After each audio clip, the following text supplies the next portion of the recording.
Hello friends, कैसे हैं आप सब। उम्मीद करता हूं कि आप सबके पोर्टफोलियो के स्टॉक्स बहुत अच्छा परफॉर्म कर रहे होंगे क्योंकि मार्केट्स ऑलरेडी 18,000 क्रॉस कर चुका है। बट जैसे लास्ट टाइम भी हुआ था 18,300 18,400 एक बहुत इंपॉर्टेंट रेजिस्टेंस जोन है, तो वहां से मार्केट रिवर्स हो जाता है। इसलिए मैं अभी थोड़ा कॉशियस मूड में हूं। मैं अभी भाग के कोई भी स्टॉक बाय नहीं कर रहा हूं। तो बट काफ़ी स्टॉक्स मेरी रडार पे हैं जो मैं इस वीडियो में आप लोगों के साथ डिस्कस करूंगा। एंड उससे पहले आप सबको बहुत बहुत थैंक यू, आप लोग जो मुझे मेरी इस न्यू जर्नी में सपोर्ट कर रहे हैं। कुछ लोगों ने नोटिस किया होगा, अभी मेरे चैनल के सब्सक्राइबर्स मोर देन 500 हो गए हैं। तो फ्रैंकली जब मैंने स्टार्ट किया था, मेरे जैसे फॉर एग्जांपल फेसबुक के number of friends more than 800 900 होंगे। तो मुझे लगता था कि अपनी चैनल के लिंक फेसबुक पे शेयर करूंगा और जितने भी मेरे एटलीस्ट फ्रेंड लिस्ट में है वो अराउंड 20 30 40% तो जाके सब्सक्राइब कर ही देंगे, सपोर्ट कर ही देंगे। बट जब मैंने चैनल स्टार्ट किया और कोशिश की मैं अच्छा से अच्छा कंटेंट बना सकूं, तब भी मेरे मोस्टली बहुत कम लोगों ने मुझे सपोर्ट किया। एंड मैं थोड़ा सरप्राइज था ये देख के, इनफैक्ट शॉक्ड भी था। uh, शायद कहीं ना कहीं में भी कुछ लोग जेलस हों या मुझे नहीं पता, बट बहुत इनिशियल लेवल में, इनिशियल फेज में मुझे बहुत कम लोगों ने सपोर्ट किया। बहुत कम लोगों ने मुझे मैसेज किया कि Yogesh you are doing a good work, keep it up, या फिर views, likes and number of subscribers बहुत कम आ रहे थे। तब मुझे समझ में आ गया था कि भैया जर्नी आसान नहीं होने वाली है। एंड उसके बाद से अभी रिसेंटली टचवुड चैनल अच्छी स्पीड से ग्रो कर रहा है, तो कहीं ना कहीं मुझे और ज़्यादा ये लग रहा है कि नहीं, अब तो मुझे ऐसा कंटेंट डिलीवर करना पड़ेगा जिससे मैं आप लोगों के साथ कुछ आप लोगों की लाइफ में, मे बी आप लोगों के पोर्टफोलियो में कुछ वैल्यू एडिशन कर सकूं। वरना इस चैनल का कोई मतलब नहीं है। और फ्रैंकली क्या होता है कि अगर अपने फॉर एग्जांपल कोई भी स्टॉक में पैसा लगाते हैं तो अपने कुछ हद तक ज्यादा रिस्क ले लेते हैं, बट अपने से कोई स्टॉक के बारे में पूछता है कि कौन सा स्टॉक लेना चाहिए, तो फ्रैंकली मैं जैसे पर्सनली कोई स्टॉक रिकमेंड ऐसे रिकमेंड नहीं करना चाहता। क्योंकि क्या होता है कि प्रॉफिट हो जाए तो ठीक है, अगर लॉस हो जाए तो फिर जल्दी ही ब्लेम भी मिलने लगती है आपको कि आपको तो कोई नॉलेज नहीं है। बट स्टॉक मार्केट में 100% करेक्ट कोई भी नहीं हो सकता, कोई भी नहीं। तो इस मैं इस वीडियो में आप लोगों के साथ अपना पोर्टफोलियो भी शेयर करूंगा। पोर्टफोलियो बेसिकली कि मेरे पोर्टफोलियो में अभी जो कोर पोर्टफोलियो है मेरा, उसमें अभी कितने स्टॉक्स हैं, कितना अच्छे परफॉर्म कर रहे हैं, कितने लॉस में भी हैं। एंड साथ ही आप लोगों के साथ दो ऐसे स्टॉक डिस्कस करूंगा जो मैंने रिसेंटली लिए हैं एंड मैं उनके फ्यूचर को लेकर बहुत ज्यादा बुलिश हूँ। और लास्ट में कुछ ऐसे स्टॉक्स जिनके ऊपर जो मेरी रडार में है बट जिनको मैंने बाय नहीं किए हैं, बट नियर फ्यूचर में मैं बाय जरूर करूंगा। तो चलिए स्टार्ट करते हैं ये वीडियो। तो सबसे पहले तो डिस्क्लेमर से स्टार्ट करते हैं कि ये कोई भी इन्वेस्टमेंट एडवाइस नहीं है। Primary purpose is related to education and training and education and learning. तो जैसे फॉर एग्जांपल मैंने एक वीडियो बनाया था solar energy, solar power stocks के ऊपर। उसमें से एक स्टॉक था केपीआई ग्लोबल। तो मैंने जिस दिन वीडियो बनाया उसके नेक्स्ट डे या maybe next to next day 5% down हो गया था। तो मेरे पास किसी का मैसेज आया कि ये स्टॉक तो 5% डाउन हो गया है। बट वही है, जैसे मैंने उस वीडियो में भी कहा था कि पेनी स्टॉक्स का ऑब्वियसली रिस्क बहुत ज्यादा है। पेनी स्टॉक्स एक दिन 5% बढ़ जाते हैं, नेक्स्ट दिन 5% कम भी हो जाते हैं। उसमें आप अगर रिस्क लेने के लिए तैयार हो, अपना पूरा का पूरा कैपिटल गंवाने के लिए तैयार हो, तभी आप penny and very small cap stocks खरीदो। वरना उनसे आप दूर रहो, आप उनसे सेवर स्टॉक्स में इन्वेस्ट करो जिससे आपका कैपिटल सेफ रहेगा। बट पहले वाले वीडियोस में मैंने कहा है कि मैं अपना 5% पोर्टफोलियो अराउंड पेनी स्टॉक्स या वेरी स्मॉल कैप स्टॉक्स में रखता हूं, जिसमें मैं बहुत हाई रिस्क लेने के लिए रेडी हूं। और एक बात, जैसे अपने गलतियां सब करते हैं, गलतियों से सबसे इंपॉर्टेंट है गलतियां करके सीखना। इनफैक्ट फ्रैंकली मुझे ऐसा लगता है कि जितने आप अपनी जीत से या जितने आप सक्सेस से सीखते हो, उससे कहीं ज्यादा अपने लॉस से सीखते हो या मिस्टेक से सीखते हो। तो ऐसा ही एक मिस्टेक मैं आप लोगों के साथ डिस्कस करना चाहता हूं। जब मैंने स्टार्ट ही किया था स्टॉक मार्केट में 2 3 साल पहले, तब मुझे फ्रैंकली स्टॉक मार्केट का कोई आइडिया नहीं था। मेरी मेरी एजुकेशनल बैकग्राउंड बहुत बहुत अच्छी थी, बट जो मेरा प्रैक्टिकली मैं स्टॉक्स में ट्रेड नहीं करता था। बट क्या हुआ था, नई नई लत लगी थी कि नहीं भैया मेरे को तो क्विक प्रॉफिट्स बनाने हैं, बहुत जल्दी अच्छे अच्छे रिटर्न्स बनाने हैं। ऑब्वियसली काफी लोगों से ये सुन चुका था, स्टॉक मार्केट में तो अच्छे रिटर्न्स बन जाते हैं, और साथ में ये भी सुना था कि लॉस भी बहुत जल्दी होता है, बट स्टिल एक लत थी, पैसा था हाथ में, तो सोचा चलो इन्वेस्ट करते हैं। तो मैंने क्या किया, न्यूज़ बेसिस पे और एक तरह की गैम्बलिंग करने लगा। फॉर एग्जांपल इसी गैम्बलिंग में, हाँ, मुझे येस बैंक में अराउंड 4 लाख का प्रॉफिट हुआ था। वो इसलिए क्योंकि येस बैंक का न्यू सीईओ अपॉइंट होने वाला था, तो अब ऑब्वियसली काफ़ी गिर चुका था येस बैंक। तो मेरी रडार पे था, तो मैंने सोचा कि येस बैंक काफ़ी गिर चुका है, इसको रडार पे रखते हैं। न्यूज़ आने वाली थी न्यू सीईओ की, तो मैंने काफ़ी अच्छी क्वांटिटी में येस बैंक ले लिया था, ये सोच के कि जैसे ही न्यू सीईओ की अनाउंसमेंट होगी स्टॉक अच्छा भागेगा। एंड टचवुड वैसा ही हुआ। तो स्टॉक उसी दिन अराउंड 20% के आसपास भागा, एंड उसी दिन मैंने प्रॉफिट बुक कर लिया। तो अराउंड 4 लाख का प्रॉफिट हुआ येस बैंक में, तो मुझे और ज़्यादा इंकरेजमेंट मिल गई। बट जैसे बोलते हैं ना, शुरू शुरू में स्टॉक मार्केट रिटर्न्स या प्रॉफिट जनरली देता ही है, बट उसके बाद जितना प्रॉफिट देता है उससे ज़्यादा ले भी लेता है। अगर आप गैम्बलिंग के पर्पज से आए हो या क्विक प्रॉफिट्स बनाने के चक्कर में आए हो, तो उसके बाद मैंने यही सोच के उसी के आसपास डीएचएफएल भी लिया। ये सोच के तब मुझे आइडिया नहीं था मुझे स्टॉक्स कैसे स्टडी करने हैं, क्या करने हैं, बस कोई आइडिया नहीं था। इनफैक्ट एफर्ट भी नहीं लगाता था, सारा सारा फोकस मेरे अपने काम पे रहता था। तो मैंने क्या किया कि सुना था किसी से डीएचएफएल 500 से 600 प्राइस पे था, एंड अभी 160 लेवल्स पे पहुंच गया था। तो मुझे लगा डीएचएफएल तो बहुत अच्छी कंपनी है, चलो इस शेयर को बाय कर लेते हैं। तो मैंने, जैसे आप स्क्रीन पे देख सकते हैं, मैंने 4000 क्वांटिटी 165 के प्राइस पे बाय कर ली। मुझे लगा कि स्टॉक इतना गिर चुका है, मोर देन 70%, तो अब और क्या गिरेगा, कुछ ना कुछ कभी ना कभी तो करेक्शन आएगा ही, एंड मैं प्रॉफिट कमा लूंगा। बट जैसा आप देख सकते हैं, शेयर अब तो स्टॉक डिलिस्ट भी हो गया है, एंड मेरा ये पूरा का पूरा कैपिटल अराउंड 6.5 लाख जीरो हो गया है। एंड एक झूठी उम्मीद में कि शायद ये भागेगा भागेगा भागेगा, उस चक्कर में पूरा का पूरा कैपिटल चला गया। बट थैंक गॉड ठीक है, बहुत बड़ी मिस्टेक थी। स्टॉक मार्केट में एक मिस्टेक की कीमत भी बहुत ज़्यादा बड़ी हो जाती है, बट एटलीस्ट मैंने बहुत कुछ सीखा। और जैसे मैंने आप लोगों को लास्ट वीडियो में अपनी स्क्रीन शेयर करके भी दिखाया, मैंने अपने टॉप 3 स्टॉक्स से, जो 1 साल भी नहीं हुए हैं, उन तीनों स्टॉक्स को ही मोर देन 35 लाख ऑलरेडी वो तीनों स्टॉक्स प्रॉफिट में हैं। एंड एक और चीज़ सीखी भैया, एक बहुत इंपॉर्टेंट लर्निंग मेरे लिए ये थी कि जिस जिस मैनेजमेंट के ऊपर एलिगेशंस और फ्रॉड वगैरह के, उससे भैया राम राम कर लो। मैं तो हाथ जोड़ लिया कि भैया ऐसे स्टॉक्स को हाथ नहीं लगाऊंगा जिसकी मैनेजमेंट के ऊपर फ्रॉड के एलिगेशंस है या मैनेजमेंट मैनिपुलेटिव है।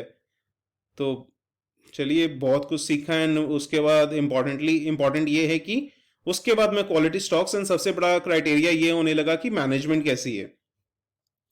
तो चलिए नेक्स्ट स्लाइड में आप लोगों से ये डिस्कस करता हूँ कि मेरा स्टॉक परफॉर्मेंस क्या है। मेरे कोर पोर्टफोलियो में मैं अपने वाइफ और मम्मी के नाम पे 2 और पोर्टफोलियो मैनेज कर रहा हूँ, बट ये जो मेरा कोर पोर्टफोलियो है, इसमें अराउंड मेरे पास 28 स्टॉक्स हैं, इनफैक्ट 27 है। एक स्टॉक तो वो डीएचएफएल है जो डिलिस्ट हो चुका है। तो आप देख सकते हैं 20 स्टॉक्स बहुत अच्छे प्रॉफिट में हैं। एट द सेम टाइम 8 में से चलो डीएचएफएल हटा देते हैं, अब 7 स्टॉक्स जो हैं जो लॉस में हैं। तो ऑब्वियसली पहली बात तो 100% करेक्ट कोई भी नहीं हो सकता। अगर मैं ये सोचूं कि 27 के 27 स्टॉक प्रॉफिट में रहेंगे, तो ये बहुत ही अनरियलिस्टिक है। हाँ, और दूसरी बात, ये जो मैंने 7 स्टॉक्स भी हैं वो अभी रिसेंटली लिए हैं, तो क्योंकि मैं ऑब्वियसली लॉन्ग टर्म के लिए इन्वेस्ट करता हूं, तो मुझे काफ़ी उम्मीद है कि ये जो स्टॉक्स मैंने ले रखे हैं ये अच्छा करेंगे, काफ़ी अच्छा करेंगे फ्यूचर में। तो इसलिए मुझे कोई टेंशन नहीं है। और वैसे भी जो जो स्टॉक्स अच्छा परफॉर्म कर रहे हैं उससे इतने ज़्यादा प्रॉफिट मिल रहा है कि लॉस कहीं ना कहीं मैं सहन कर सकता हूँ। और चलिए तो स्टार्ट करते हैं। और एक इंटरेस्टिंग फैक्ट, ऐसा एक सेक्टर जिससे सबसे ज़्यादा मल्टी बैगर्स मिले हैं लास्ट 10 ईयर्स में, वो है केमिकल सेक्टर। केमिकल सेक्टर ने लास्ट 10 ईयर्स में मोर देन 50 मल्टी बैगर्स दिए हैं। एंड मल्टी बैगर का ऑब्वियसली डिफिनेशन ये है कि भाई इस केस में मैंने एक आर्टिकल पढ़ा था, उसमें ये है कि जिसने मोर देन 500% रिटर्न्स दिए हैं उसको मल्टी बैगर्स कंसिडर कर रहे हैं। वो वाली वेबसाइट, मुझे वेबसाइट का नाम याद नहीं है, मैं हो सकेगा तो उस आर्टिकल की लिंक अपने डिस्क्रिप्शन में शेयर कर दूंगा इस वीडियो के। हाँ, तो चलिए, पहला ऐसा स्टॉक जिसके लिए जिसको मैंने रिसेंटली लिया है, जिसके लिए मैं बहुत बुलिश हूँ, वो है सुवेन फार्मा। और ऑब्वियसली मैं एक बहुत इंपॉर्टेंट चीज़, मैं इस वीडियो में मेरा एक पर्पस ये भी है कि ये दिखा सकूं कि मैं किसी भी स्टॉक को एनालाइज कैसे करता हूँ। तो ऑब्वियसली सबसे पहले जो मैं देखता हूँ वो इंडस्ट्री कैसी है। तो इंडियन फार्मा ऑब्वियसली बहुत ही इंपॉर्टेंट है। इनफैक्ट इंडिया को बोला जाता है मेडिसिन हब या मेडिकल हब, जो इंडिया पूरे वर्ल्ड के लिए मेडिसिन सप्लाई करती है। तो फार्मा इंडस्ट्री इंडिया में बहुत इंपॉर्टेंट है।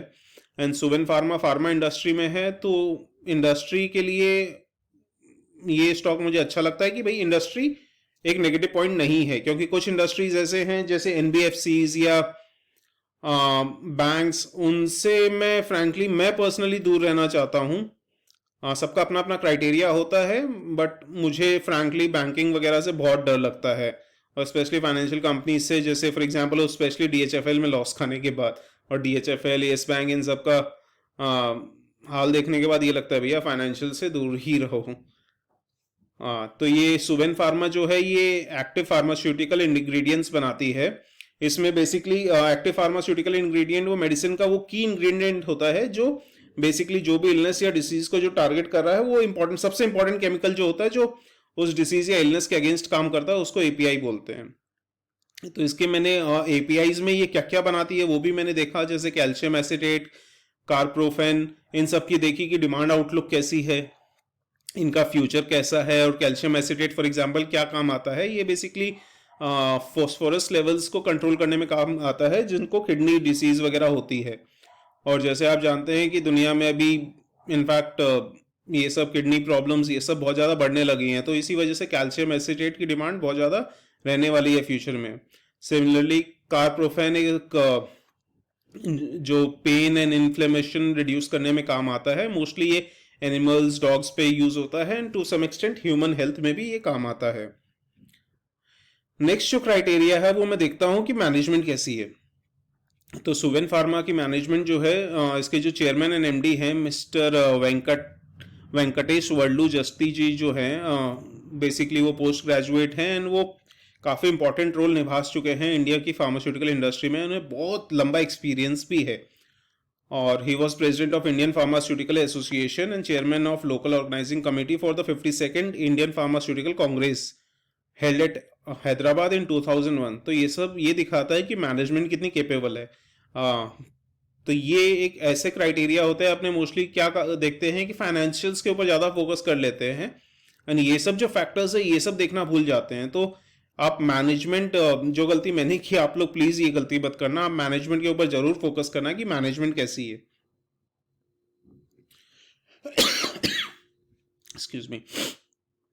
नेक्स्ट जो क्राइटेरिया है वो मेरा ये है कि इस कंपनी में होल्डिंग किसकी है, क्या है। सबसे ऊपर सबसे ऑब्वियसली इंपॉर्टेंट ये है कि प्रोमोटर होल्डिंग क्या है। प्रोमोटर होल्डिंग जैसे आप देख रहे हैं लास्ट 5 क्वार्टर से एट 60% कॉन्स्टेंट है। तो अगर बढ़ नहीं रही प्रोमोटर होल्डिंग, तो एटलीस्ट ज़्यादा कम भी नहीं हो, क्योंकि ज़्यादा कम होने से एक नेगेटिव फैक्टर हो जाता है कि प्रोमोटर्स अपनी होल्डिंग क्यों सेल कर रहे हैं। दूसरा इंपॉर्टेंट होता है कि एफआईआईज की क्या स्टेक है।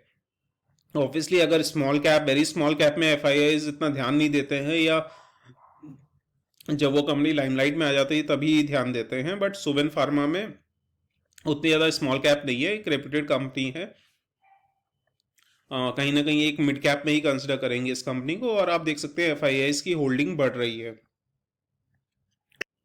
एफआईआईज के बाद इंपॉर्टेंट ये हो जाता है कि ये डीआईआईज की होल्डिंग का क्या क्या स्टेटस है। जैसे आप देख सकते हैं डीआईआईज भी अपनी होल्डिंग इंक्रीज ही कर रहे हैं सुवेन फार्मा में, तो ये भी एक बहुत बड़ा पॉजिटिव फैक्टर है। तो होल्डिंग के लिए इस कंपनी को obviously Thums up.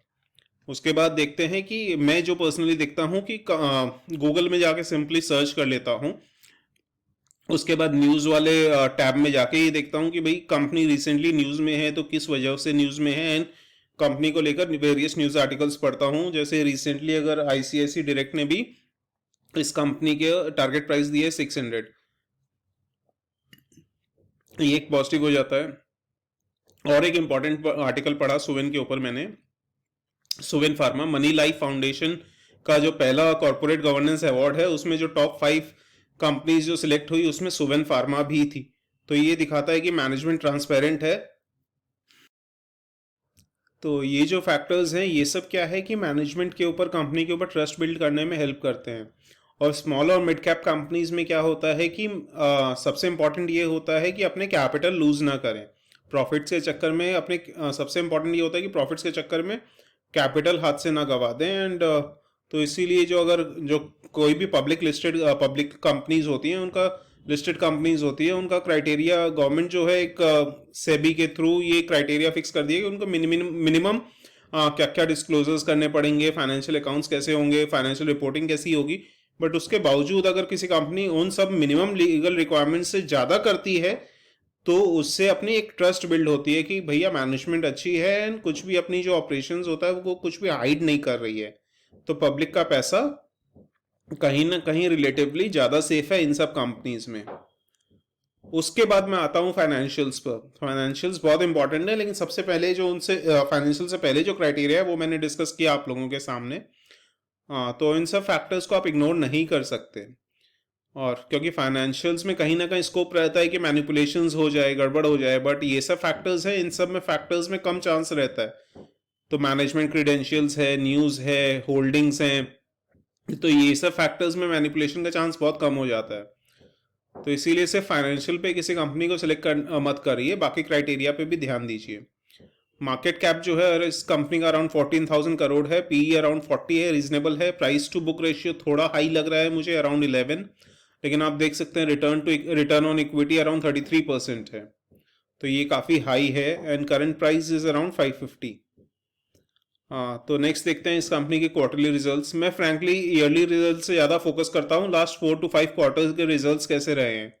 But obviously क्योंकि अभी कोविड का समय था तो थोड़ा बहुत कंसेशन हमें इस कंपनी को देना पड़ेगा या किसी भी कंपनी को। बट अदरवाइज इस कंपनी के रिजल्ट्स देखते हैं। नेट सेल्स ओवरऑल अच्छी स्पीड में ग्रो कर रही है। जैसे आप देख सकते हैं सितंबर 2020 से सितंबर 2021 में 237 से अराउंड 300 करोड़ की हो गई है। प्रॉफिट जो आप देख सकते हैं, प्रॉफिट आफ्टर टैक्स, वो 237 करोड़ में 65 करोड़ का प्रॉफिट था सितंबर 2020 में, जो अभी बढ़ के सितंबर 2021 वाले क्वार्टर में 115 करोड़ का हो गया है। ईपीएस भी आप देख सकते हैं 2.57 से 4.53 हो गया है। तो ये एक बहुत बहुत पॉजिटिव फैक्टर है किसी भी कंपनी के ग्रोथ के लिए। नेक्स्ट देखते हैं ईयरली रिजल्ट्स। ईयरली रिजल्ट्स भी आप देख सकते हैं काफ़ी अच्छे हैं। मार्च से 2019 से 2021 में काफ़ी स्पीड से ग्रो की है कंपनी। पहले ये company actually Suven life sciences का पार्ट थी जो रिसेंट में अलग हुई है। तो इसीलिए 2020 में इसका आप देख सकते हैं ईपीएस 10.61 था जो 2021 में 12 हो गया। नेट प्रॉफिट भी अच्छी स्पीड से ग्रो किया। तो चलिए बैलेंस शीट देखते हैं। बैलेंस शीट में मैं पर्सनली जो देखता हूँ कि रिजर्व्स की स्पीड से बढ़ रहे हैं, at the same time borrowings कम हो रही हैं या नहीं, या बोरोइंग्स का लेवल क्या है कंपेयर टू इक्विटी। तो आप देख सकते हैं रिजर्व्स जो है वो 590 से 770, उसके बाद 1040, यानी जो कंपनी है मैक्सिमम प्रॉफिट्स रिटेन कर रही है for future growth and expansion. Borrowings जो है आप देख सकते हैं मार्च 2020 से मार्च 2021 में बहुत ज़्यादा कम हुई हैं। तो इसका मतलब ये है कि कंपनी अपनी liabilities, long term liabilities repay कर रही है। तो ये एक बहुत बड़ा पॉजिटिव फैक्टर हो जाता है, क्योंकि जब लेंडिंग या बोरोइंग्स कंपनी की बहुत ज़्यादा होती है तो जो होता है, जो लॉन्ग टर्म लेंडर्स होते हैं कंपनी को, वो बेसिकली क्या है कि कंपनी को फ्रीली ऑपरेशंस नहीं करने देते। बहुत सारे रिस्ट्रिक्शंस होते हैं, इंटरेस्ट ऑब्लिगेशंस होते हैं। तो उस वजह से क्या होता है कि कंपनी का सॉल्वेंसी रिस्क जो होता है वो बहुत ज़्यादा हाई हो जाता है। तो ये एक बहुत बड़ा पॉजिटिव फैक्टर लगा मुझे इस कंपनी में। और शॉर्ट टर्म में जो अपने current liabilities and current assets compare करते हैं, तो आप देख सकते हैं करंट लाइबिलिटीज 321 करोड़ की है, जो उसके कंपैरिजन में करंट एसेट्स 666 करोड़ का है, तो मोर देन डबल है। तो कंपनी में लिक्विडिटी भी बहुत हाई है, तो ये भी एक बहुत बड़ा पॉजिटिव फैक्टर है। उसके बाद जो आपने देखते हैं जो प्रॉफिट्स हैं वो ऑपरेटिंग कैश फ्लो में कन्वर्ट हो रहे हैं या नहीं। तो आप देख सकते हैं obviously profits operating cash flow में कन्वर्ट हो रहे हैं। जैसे आप देख सकते हैं मार्च 2021 में 329 करोड़ का ऑपरेटिंग कैश फ्लो था। Eight the same time investing cash flow negative है। तो अब नेगेटिव देख के जिनको थोड़ी कम नॉलेज है या न्यू न्यू एंटर किए हैं वो इन्वेस्टिंग कैश फ्लो नेगेटिव, ये इनफैक्ट मेरे लिए तो पॉजिटिव साइन होता है कि कंपनी अपने ग्रोथ के लिए इन्वेस्ट कर रही है, तो इसीलिए इन्वेस्टिंग कैश फ्लो नेगेटिव है।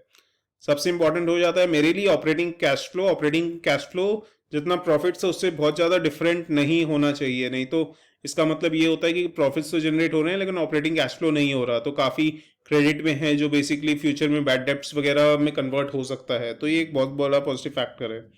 तो चलिए अब चलते हैं नेक्स्ट कंपनी के। होपफुली आप ये समझे होंगे कि मैं पर्सनली किस क्राइटेरिया को यूज़ करता हूँ किसी भी कंपनी को सिलेक्ट करने के लिए। एट द सेम टाइम बहुत सारे अलग फैक्टर्स होते हैं जैसे यूट्यूब वीडियोस, कॉन कॉल्स कि मैनेजमेंट कितनी अग्रेसिव है, मैनेजमेंट का फ्यूचर आउटलुक क्या है, और काफ़ी अलग अलग वीडियोस भी देखता हूँ उस कंपनी से रिलेटेड। तो ये सब बहुत सारे फैक्टर्स हैं जो बेसिकली एक छोटी सी पावर पॉइंट में कवर करना पॉसिबल नहीं है, बट ऑब्वियसली पैसा लगाने से पहले किसी भी कंपनी में मैं बहुत अच्छे से स्टडी करता हूँ, और स्पेसिफिकली उन कंपनीज में जो मैं बहुत लॉन्ग टर्म के लिए होल्ड करना चाहता हूँ, ताकि मैं एक बार लेने के बाद इस कंपनी में टेंशन में ना रहूं। सुवेन फार्मा मैं भी होल्ड कर रहा हूँ इस कंपनी को, मैंने अराउंड ये 540 के लेवल्स पे ली थी ये कंपनी, बट फिर काफ़ी डाउन चली गई थी। ऑब्वियसली पूरा का पूरा फार्मा सेक्टर प्रेशर में था, बट ऑब्वियसली मुझे कंपनी पे यकीन था तो मुझे कोई प्रॉब्लम नहीं हुई। इनफैक्ट मैंने कम प्राइस पे एवरेजिंग भी की थी, एंड अभी आप देख सकते हैं ये कंपनी का करंट प्राइस 549 के आसपास चल रहा है, तो कोई प्रॉब्लम नहीं होती एज सच, एक बार आप अच्छे से स्टडी करके कंपनी लेते हो तो। नेक्स्ट जो कंपनी है वो आप लोगों के साथ डिस्कस करना चाहता हूँ वो है तत्वचिंतन। ये एक basically speciality chemical manufacturing company है and largest and only commercial manufacturer of STS for zeolite.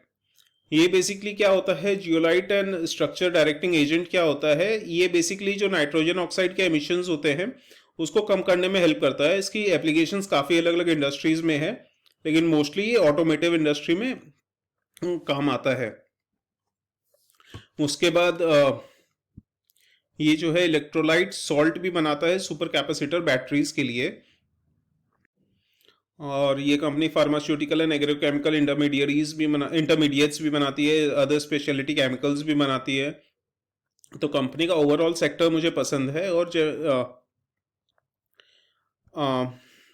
ये कंपनी जैसे इसका एक बेसिकली सबसे इम्पोर्टेंट फैक्टर है जो जियोलाइट है, वो इंडिया में शायद यही कंपनी बनाती है, एसटीएस फॉर जियोलाइट, सिर्फ only manufacturer of zeolite, STS for zeolite in India. तो ये एक बहुत बड़ा पॉजिटिव फैक्टर हो जाता है। ये बेसिकली बहुत निश एरिया है लेकिन इसमें मोनोपोली है इस कंपनी की।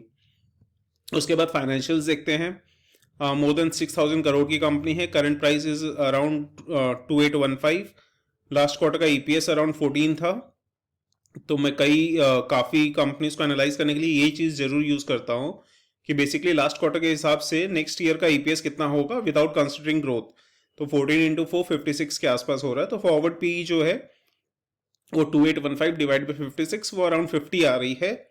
तो थोड़ी सी अभी प्राइस अर्निंग्स रेशियो हाई लगी, बट कंपनी का जो फ्यूचर ग्रोथ प्रोस्पेक्ट्स है वो बहुत हाई है। तो इसका मतलब ये है कि जो भी इन्वेस्टर्स हैं या जो भी एनालिस्ट हैं वो एक्सपेक्ट कर रहे हैं कि ईपीएस आने वाले क्वार्टर्स में, आने वाले ईयर्स में काफ़ी हाई होगा, तो इसलिए इस प्राइस को, इस कंपनी को प्रीमियम दे रहे हैं। रिटर्न ऑन इक्विटी 37% का है। Excuse me. और लास्ट 3 ईयर्स का रेवेन्यू का CAGR, compounded annual growth rate 21% की है, जो काफ़ी अच्छी स्पीड से ग्रो कर रही है रेवेन्यू, एंड प्रॉफिट का CAGR तो 61% है।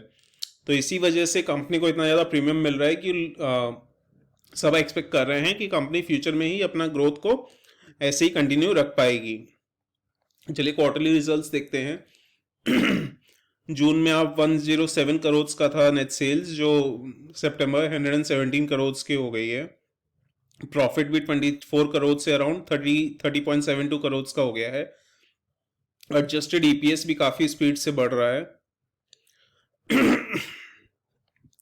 अब ईयरली रिजल्ट्स देखते हैं। मार्च 2017 में 108 करोड़ से 291 करोड़ हो गया, ऑलमोस्ट 3 टाइम्स हो गया है फ्रॉम 2017 टू 2021।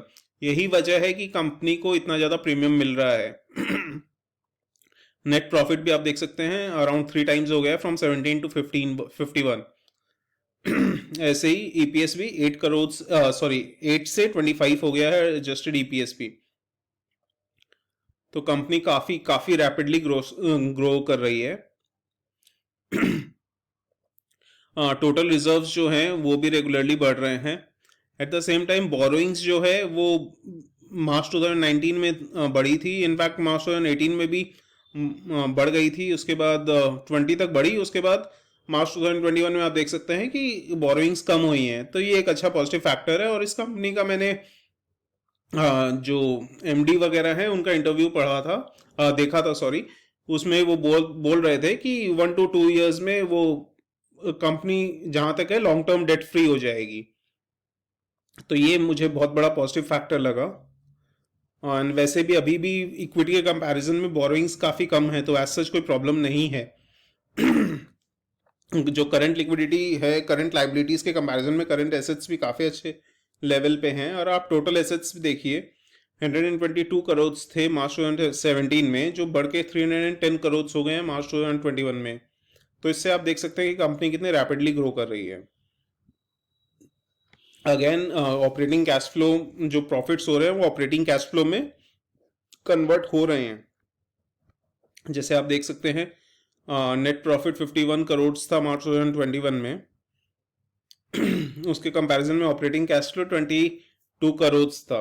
तो ये भी एक पॉजिटिव फैक्टर है कि ऑपरेटिंग कैश फ्लो भी जनरेट कर रही है कंपनी, ऐसा नहीं है कि सिर्फ प्रॉफिट्स जनरेट हो रहे हैं।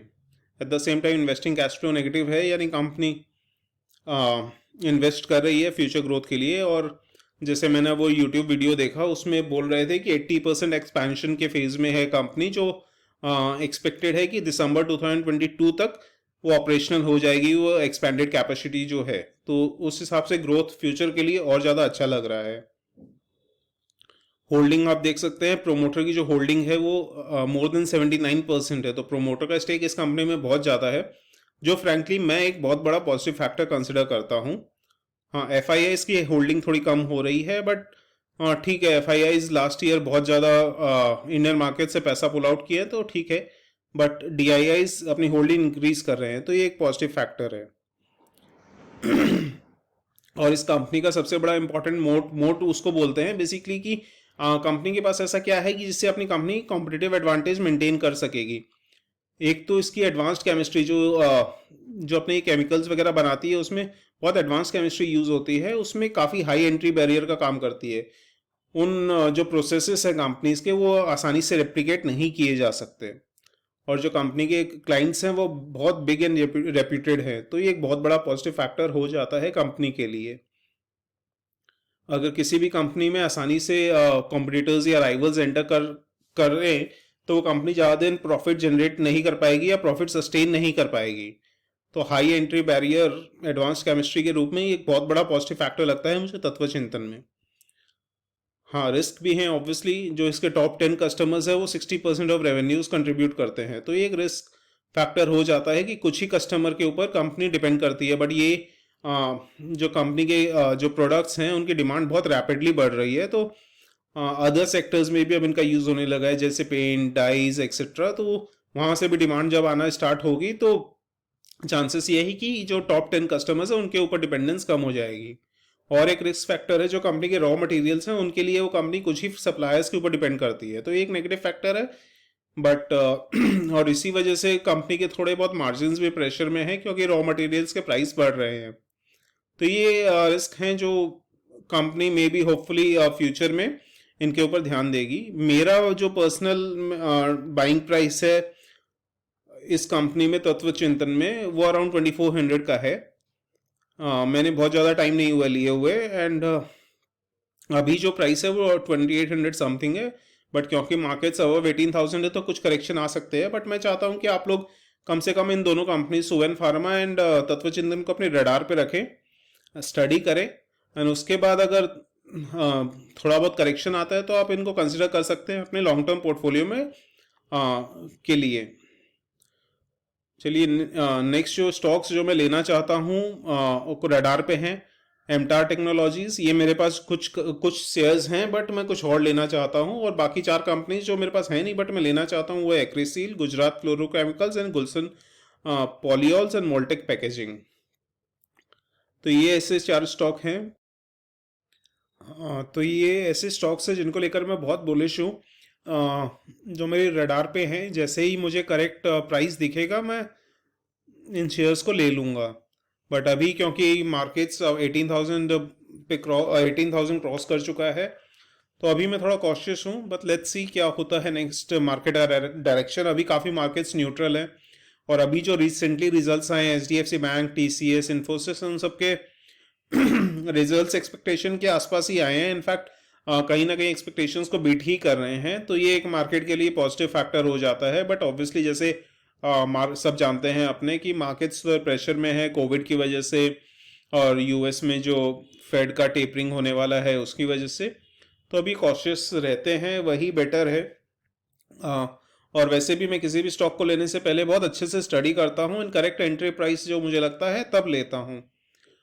और तो चलिए इसी बात पे ये वीडियो यहीं एंड करते हैं। सॉरी ये वीडियो कुछ ज़्यादा ही लंबा हो गया, बट मेरा क्या अटेम्प्ट रहता है कि मैं जो भी स्टॉक्स आपसे डिस्कस करूं उसको बहुत अच्छे से स्टडी करूं एंड आप लोगों को एक्सप्लेन करूं कि उसके पीछे लॉजिक क्या है उस शेयर को रिकमेंड करने के लिए। हाँ और प्लीज़ आप इस वीडियो को ज़रूर से लाइक, शेयर एंड सब्सक्राइब कर दीजिएगा अगर आप लोगों को पसंद आए तो। एंड फ्रैंकली मैंने सोचा नहीं था कि इतनी मेहनत लगेगी वीडियो बनाने में, बट क्योंकि अब आप लोगों के साथ जुड़ गया हूँ, सब्सक्राइबर्स भी बढ़ रहे हैं, तो मुझे बहुत ज़्यादा ये लगता है कि अब मैं जो भी आप लोगों के सामने प्रेजेंट करूँ वो कम से कम ऐसा हो जिससे आप लोग को सीखें और कुछ अच्छे स्टॉक्स का नाम पता चले आप लोगों को जो आप अपने रडार पे रख सकते हैं। एंड एक प्रेजेंटेशन बनाने में काफ़ी घंटे लग जाते हैं उनको रिसर्च करने में, तो प्लीज़ आप इस वीडियो को ज़रूर से देख के आप सब्सक्राइब करना मत भूलिएगा। एंड मेरी इस न्यू जर्नी में मेरा सपोर्ट ऐसे ही करते रहिएगा। चलिए guys, thank you so much.